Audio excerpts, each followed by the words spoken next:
প্রিয় ছাত্রছাত্রীরা, আজকে আমরা ক্লাস 8-এর চ্যাপ্টার নাম্বার 2 নাইট্রোজেন চক্রের বিষয়ে আলোচনা করব। আর নাইট্রোজেন চক্রটি কীভাবে সম্পূর্ণ হয় প্রক্রিয়াতে সেটি সম্বন্ধে আলোচনা করব। সবার প্রথম আমি তোমাদেরকে একটি ডায়াগ্রামের মাধ্যমে নাইট্রোজেন চক্র দেখানোর চেষ্টা করছি। 3টি প্রসেস আছে যেভাবে আমাদের বায়ুমণ্ডল থেকে নাইট্রোজেনটি আমাদের মাটিতে আসে, তো আবার মাটি থেকে কি হয় যে বায়ুমণ্ডলে পুনরায় পড়ে যায়। তো 3টি প্রসেস সেখানে আছে বা 3টি স্টেপ আছে আমরা ধরতে পারি। প্রথম স্টেপটি আমি তোমাদেরকে মার্ক করে দেখাচ্ছি। এই যে ব্ল্যাক সার্কেল যেটা দেওয়া আছে সেটি হচ্ছে আমাদের প্রথম স্টেপ। আমরা জানি বায়ুমণ্ডলের সবচেয়ে বেশি 98% কি থাকে, নাইট্রোজেন থাকে, কিন্তু এই নাইট্রোজেনটি সরাসরিভাবে উদ্ভিদও নিতে পারে না এবং প্রাণীরাও নিতে পারে না। এই নাইট্রোজেনটি উদ্ভিদের জন্য যথেষ্ট প্রয়োজনীয় এবং আমাদের জন্য যথেষ্ট প্রয়োজনীয়। কেন, আমাদের প্রোটিন যেটা আমরা প্রোটিন আমাদের বৃদ্ধি বা বিকাশের জন্য লাগে, সেই প্রোটিনের যথেষ্ট অংশ কি এই নাইট্রোজেন রয়েছে।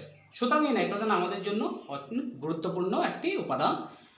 কিন্তু এই নাইট্রোজেনটি আমরা নেব কীভাবে বা উদ্ভিদ নেয় কীভাবে, সেটির জন্য একটি চার্ট আমি রেডি করেছি। সেই চার্টটি তোমরা দেখলে বুঝতে পারবে। প্রথমে এই হচ্ছে বায়ুমণ্ডলের নাইট্রোজেন। এই বায়ুমণ্ডলের নাইট্রোজেনটি সরাসরিভাবে মাটিতে কিছু ব্যাকটেরিয়া থাকে যেগুলিকে বলা হয় নাইট্রোজেন স্থিতিকারী ব্যাকটেরিয়া।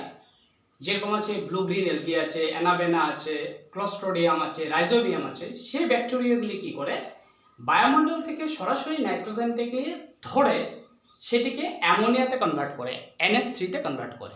বোঝা গেল? এখন কিছু ব্যাকটেরিয়া আছে যে এই NH3টাকে নাইট্রেট মানে NO2 আর তারপরে NO3-তে রূপান্তরিত করে। যেরকম নাইট্রোসোমোনাস, নাইট্রোব্যাক্টর, এই ব্যাকটেরিয়াগুলি কি করে NH3 অ্যামোনিয়াকে কি করে NO2 আর NO3-তে কনভার্ট করে। NO3 তৈরি হওয়ার পর সেটি সরাসরি কি হতে পারে, জলের সাথে মিক্স হয়ে যেতে পারে।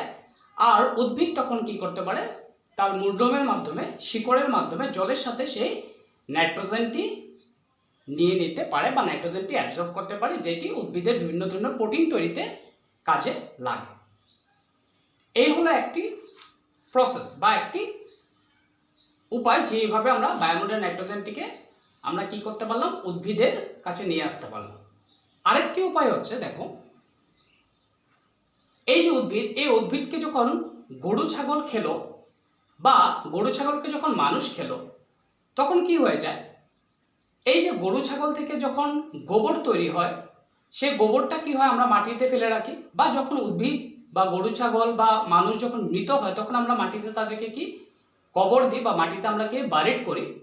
তখন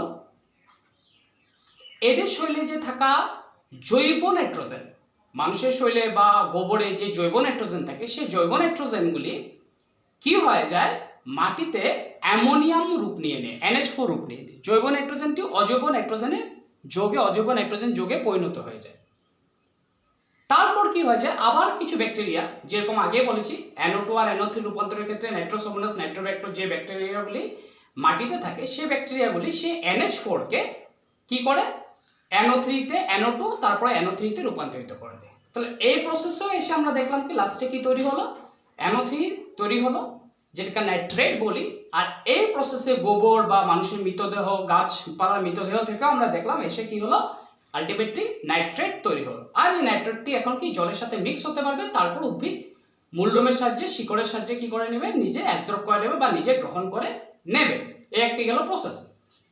এছাড়া আরেকটি প্রসেস কি আছে, আরেকটি প্রসেস আছে যখন কি হয়, লাইটেনিং হয়, বজ্রপাত যখন হয়।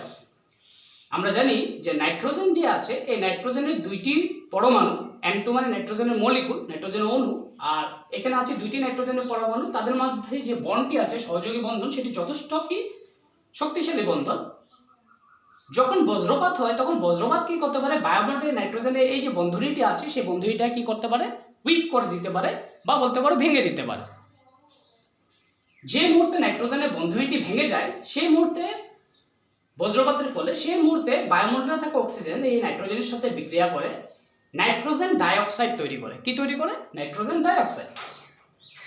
আর সেই নাইট্রোজেন ডাইঅক্সাইডটি বায়ুমণ্ডলে থাকা জলের সাথে মিশ্রিত হয়ে কি বানায়, HNO3 নাইট্রিক অ্যাসিড বানায়।